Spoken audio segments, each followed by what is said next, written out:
राम दोस्तों, जीवन के रंग पत्री जी के साथ इस कार्यक्रम में आपका बहुत बहुत स्वागत है। पत्री जी ने हमें ध्यान का वो उपहार दिया है जिससे हमें नई दिशा मिली है, जीवन जीने का नया उद्देश्य मिला है।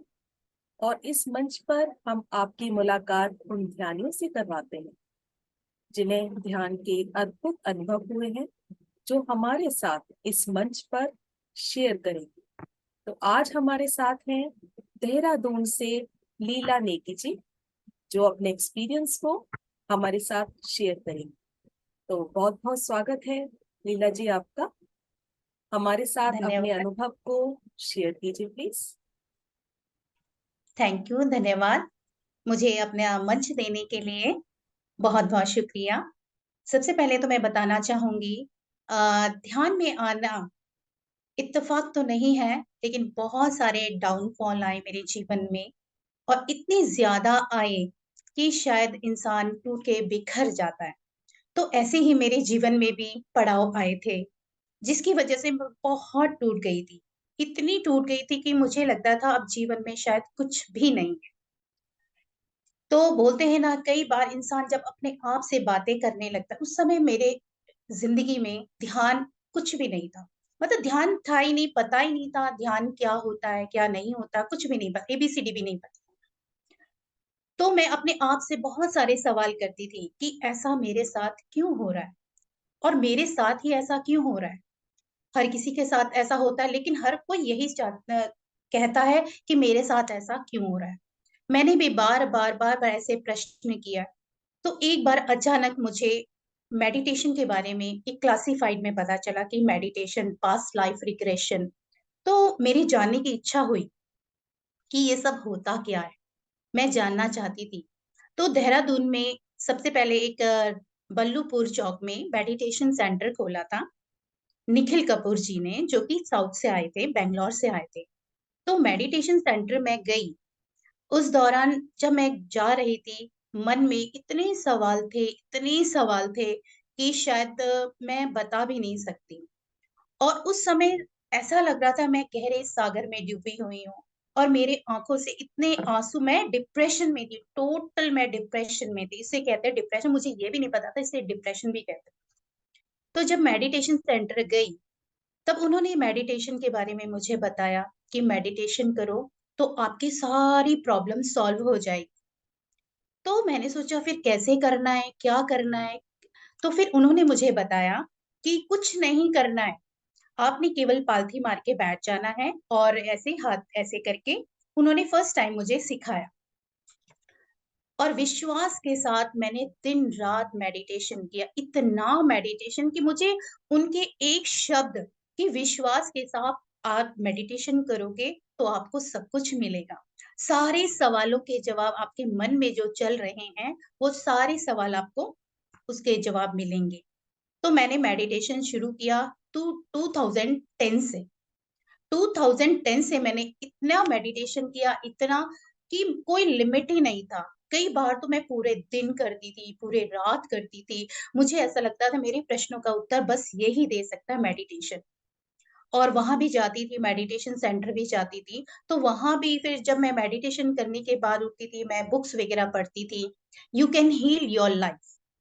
इस तरह की स्पिरिचुअल बुक से मैं कनेक्ट होती गई, मेडिटेशन भी करती गई। तो धीरे-धीरे फिर मेरे मन में एक सवाल था कि मेडिटेशन मैं तो कर रही हूँ, फिर वो चले गए। उसके बाद मेडिटेशन मैं अकेले करने लगी। मेरे साथ कोई भी नहीं था मेडिटेशन के लिए और मैं घर में ही करने लगी। मेडिटेशन सेंटर फिर बंद हो गया, वो चले गए थे।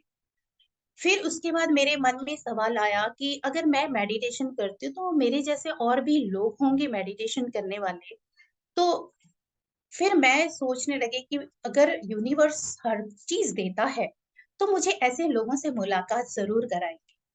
तो धीरे-धीरे मेडिटेशन करते-करते मुझे ऐसे लोग भी मिलते गए, जिनमें राव सर, माधवी मैम, इनसे मेरी मुलाकात हुई। और 2013 में पत्री सर देहरादून आए। तो सबसे पहले पत्री सर जो है राव सर के घर आए थे, हम उनसे मिलने गए। पत्री सर से पहली बार मुलाकात 2013 में हुई। उन्होंने भी मेडिटेशन के बारे में बताया, फिर वर्कशॉप हुई हमारी 2-3 दिन की, 1 हफ्ते की, इस तरह से रेगुलर हम वहाँ पे गए और बहुत अच्छा लगा और मतलब मेडिटेशन के बारे में मतलब इतना कुछ बोलते हैं ना अथाह सागर था और वो सागर परिचय करवाया पत्री सर ने।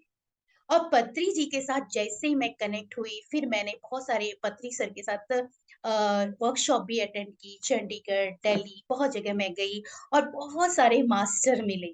जस्सी मैम से भी मुलाकात हुई। इसके अलावा और भी बहुत सारे मास्टर थे, शास्त्री सर थे, मिसेस शास्त्री और बहुत सारे ऐसे मास्टर्स मिले। फिर मुझे ऐसा लगा यार यूनिवर्स तो वही सब देता है जो हम चाहते हैं। तो मेडिटेशन तो मैजिक है। और पत्री सर से जब मैं मिली, पत्री सर हमेशा यही चाहे वो ये नहीं देखते थे कि कौन बड़ा है, कौन छोटा है, कौन बिगिनर्स है, ये भी नहीं देखते थे। बस एक ही बात कहते थे कि मेडिटेशन करो और विश्वास के साथ मेडिटेशन करो और कुछ नहीं कहते थे। और कैसे करो बस सिंपल आनापानसति ध्यान कीजिए और 2010 से मैंने बस एक ही पद्धति और कोई भी नहीं, कोई चैंटिंग नहीं, कुछ नहीं, केवल आनापानसति ध्यान से ही मैंने सब कुछ और मेरे सारे सवालों के जवाब धीरे-धीरे मिलते गए। आज की डेट में मेरे पास यानी कि कोई भी सवाल ऐसे नहीं है जिसके पास मेरे पास जवाब नहीं है। तो धीरे-धीरे जब मुझे ऐसा महसूस होने लगा कि मेडिटेशन से तो बहुत मैजिक होता है, तो मैं सुबह जैसे 3 बजे, कभी 4 बजे उठ के मॉर्निंग टाइम में भी मेडिटेशन करती और लॉकडाउन पीरियड में भी बहुत सारे मेडिटेशन क्लासेस भी ली और क्योंकि मैं एक टीचर भी हूँ, तो स्कूल में भी मैं मेडिटेशन कराती हूँ, बच्चों को भी मेडिटेशन कराती हूँ। तो कई सारे बच्चे आज भी पास आउट हो गए हैं, वो कनेक्ट हैं। कोई भी सवाल-जवाब कुछ भी होता है, वो मुझसे पूछते हैं कि मैम इसका क्या है? तो इज़िली और वो शब्द कहाँ से आते हैं, पता नहीं चलता। वो सवाल के जो जवाब पूछते हैं, पता नहीं कहाँ से यूनिवर्स सब कुछ अवेलेबल करा देता है। मतलब हमारे पास ऐसा नहीं, चाहे हम क्या जवाब दें, ऐसा कुछ भी नहीं। और जैसे-जैसे मेडिटेशन के मतलब गहराई में डूबती रही, इतने आध्यात्मिक अनुभव हुए कि शायद कोई विश्वास भी नहीं करेगा। बिल्कुल भी नहीं विश्वास करेगा। वो ये सोचेगा ये कोई कोई कल्पना है। अभी मैं पिछले साल की ही बात करती हूँ, जो मैं अनुभव की बात कर रही हूँ। पिछले साल मुझे याद है जनवरी 22 तारीख की बात है। 3:23 में मॉर्निंग टाइम में मेरी आँख अचानक खुली भी नहीं। मुझे ऐसा महसूस हुआ जैसे कि बहुत दूर से इतनी सुरीली ध्वनि आ रही है और इतनी सुरीली बाँसुरी की थी वो। वो ध्वनि बाँसुरी की और इस लोक की तो बिल्कुल भी नहीं थी। उसके बाद बाँसुरी की आवाज़ धीरे-धीरे सुनती गई, फिर थोड़ी देर में घंटियों की आवाज़ और इतनी सुंदर घंटी की आवाज़ कि मैंने इस दुनिया में तो नहीं सुनी वो आवाज़ नहीं सुनी है। उसके बाद तीसरे जैसे ही वो धीरे उसके बाद मृदंग की आवाज़ मैंने सुनी और इतना कि मुझे समझ नहीं आया। मैंने सोचा ये आवाज़ कहाँ से आई? मैंने कहा मैं शायद आज बहुत बहुत देर से उठ रही हूँ। मैंने फिर आँखें खोल के भी अनुभव किया मतलब 3:23 हो रहे थे मॉर्निंग टाइम के और सब सोए हुए थे। सब गहरी नींद में चारों ओर अंधेरा था। और उसके बाद मैंने कहा वाओ! मैंने जो सुना था, जो मतलब मैं किताबों में भी पढ़ती थी शायद वो ध्वनि आज मैंने सुनी है और मेरा विश्वास कभी भी नहीं टूटा और हमेशा बनता गया और मेरी लाइफ में इतना मैजिक होता गया कि मैं जो चाहती हूँ, कहते हैं ना जो हम चाहते शिद्दत से चाहते हैं, एकदम आत्मा से चाहते हैं, वो चीज़ ज़रूर पूरी होती है। ये मैं 101% कह सकती हूँ। आज की डेट में कि ध्यान में बहुत शक्ति है, इतनी शक्ति है कि आपको जीवन का रहस्य पता चल जाता है कि आप इस दुनिया में क्यों आए हो? किस लिए आए हो? आपके जीवन का उद्देश्य क्या है? और आपके मन में लोगों के प्रति इतना प्रेम, इतना आनंद जो कि मैं ढूँढ रही थी 2000 से पहले। मैं हमेशा ये सोचती थी कि मेरे साथ ऐसा क्यों हो रहा है? आज ये नहीं कहती, हर चीज वो ही हो रहा है जो हमने पास्ट लाइफ में किया है, जो हमने बीज बोया है वही तो आज हम फसल काटते हैं। जब ये बात हमें समझ आ जाती है तो हम किसी से कोई शिकायत नहीं करते, चाहे अच्छा है चाहे बुरा है, वो सारी चीजें हमारी अपनी हैं। तो अपनी चीजों से हमें प्रेम करना है। और दूसरी बात, शिकायत तो किसी से इस जीवन में अब है ही नहीं। सबसे बस प्यार प्यार प्यार, और प्यार के अलावा कुछ है ही नहीं। शिकायत किसी, चाहे मेरे साथ कितना भी किसी ने बुरा किया है, फिर भी मैं ये सोचती हूँ भगवान उसका भला हो। और वो आज वो ऐसा कर रहा है तो शायद मैंने भी उसके साथ ऐसे ही किया था पास्ट लाइफ में, इसीलिए कुछ गिला शिकवा कुछ भी नहीं है इस जीवन में। तो अध्यात्म और ध्यान में आने के बाद मेरे जीवन में इतना परिवर्तन आया है, इतना परिवर्तन आया कि आज मुझे किसी से भी कोई शिकायत है ही नहीं। बस सबसे प्रेम प्रेम प्रेम। तो मैं यही मेरी आध्यात्मिक यात्रा है। हाँ जी मैम। बहुत अल्टीमेट एक्सपीरियंस। मेरे यस गूज़बम्प्स मैम। मतलब हो रहे थे कि मैं सुन सुन के कि कितना अद्भुत एक्सपीरियंस आपको हुआ है। तो और देखिए इसके ना। अलावा भी मैम हाँ जी, बहुत बताइए। सारे एक्सपीरियंस हुए हैं, तो बहुत मैम सारे। मैं जानना चाहूंगी, कृपया शेयर करें प्लीज। हाँ जी, मैंने साक्षात कह सकते हैं शिव के दर्शन किए। और हमेशा जब भी मैं दर्शन करती हूँ किसी भी ऐसे महात्मा या महापुरुष का, जिसे हम कह सकते हैं, है ना, जो इस लोक में नहीं है परलोक में है, तो पूरे आकाश में, मैं पूरे आकाश में दर्शन करती हूँ। जब भी मैंने दर्शन किए हैं वो मैंने पूरे आकाश में छाए हुए देखे हैं, धरती पर नहीं। और ऐसे ही जैसे शिव के दर्शन किए हैं, 2 बार मैंने किए हैं, ऐसे ही हनुमान जी के भी दर्शन किए हैं, और वो भी पूरे आकाश में। और मैं यूं करके ऐसे करके ऊपर सिर करके देख रही हूँ, और पूरे आकाश में मतलब गोल्डन गोल्डन गोल्डन कलर का। तो ये सारी ऐसी अनुभूतियां हैं, शायद मैं एक्सप्लेन भी नहीं कर पा रही हूँ, उसके लिए कोई शब्द भी नहीं है, शब्द भी छोटे पड़ रहे हैं। इतने गहरे अनुभव हैं। और बिना ध्यान के तो मैं इस जीवन की अब कल्पना भी नहीं कर सकती। ध्यान के बिना तो जीवन है ही नहीं।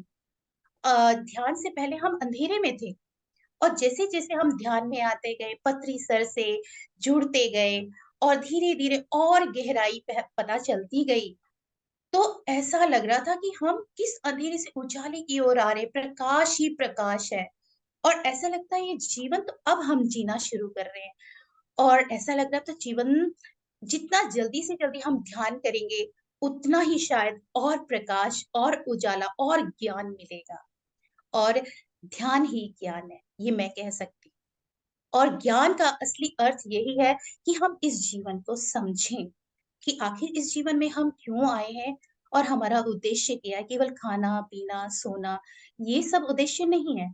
इसके अलावा, क्योंकि हम मनुष्य हैं, हमारा उद्देश्य बहुत बड़ा है, बहुत बड़ा है। Yes ma'am. Thank you. बहुत सुंदर मैम। Ultimate experience, ultimate. और मैम ध्यान जब अपने साथ ज्ञान को तो लेकर ही आता है। ध्यान हम्म। करने से ही हमारे अंदर ज्ञान की ज्योत जलती है। तो ये बिल्कुल। बात का तो प्रूफ आप देख ही रहे हैं कि किस तरह से आप परेशान थे और ध्यान के आने से कितने मिरेकल लाइफ में हुए, है ना। कितनी प्रॉब्लम्स बिल्कुल। के सॉल्यूशन मिले आपको, और आपने भी ये हर एक जोत आगे प्रॉब्लम से के। आगे जलानी शुरू की। तो हम्म। Ultimate, ultimate experience ma'am. तो यस इसी मैम। तरह से ध्यान करते रहें और ध्यान बिल्कुल। के अनुभव गेन करते रहें। तो बहुत बहुत धन्यवाद आपका। Thank you. आपको भी धन्यवाद। Thank you ma'am. Thank you.